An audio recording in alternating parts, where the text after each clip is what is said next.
A teenager is dead following a late-night shooting in Fort Dodge. Local 5's Nora J.S. Reichart tells us what we know so far, as well as how community members are dealing with some similar tragedies.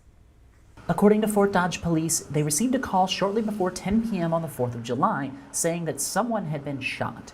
When officers arrived around South 15th Street and 4th Avenue South, they found a 15-year-old male unresponsive and suffering from multiple gunshot wounds. Officers on scene located a male laying in the roadway, started to administer some aid to that male before Fort Dodge Fire arrived on scene to take over. But that male was ultimately pronounced deceased on scene. The victim's name is being withheld while police are notifying his family members. Jim Clark heard the news about the homicide when I met him by the scene. He told me that the case has him worried about his neighbors. I don't know where they're getting the guns or what, but it's I don't know how we can get a hold on it, you know.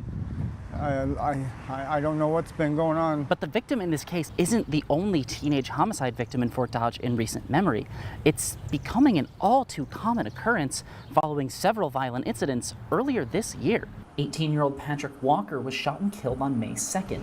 Adrian Grover, also 18 years old, was shot to death less than 2 weeks later in a separate, unrelated incident.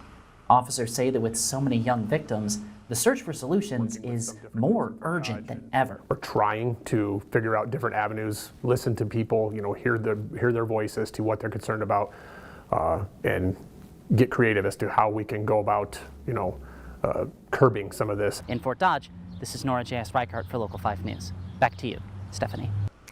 Fort Dodge police have named a suspect in last night's case, 18-year-old Jamarian James Davis, also known as JJ of Ankeny. Anyone with information on Davis's whereabouts is asked to call the number that you see there on your screen.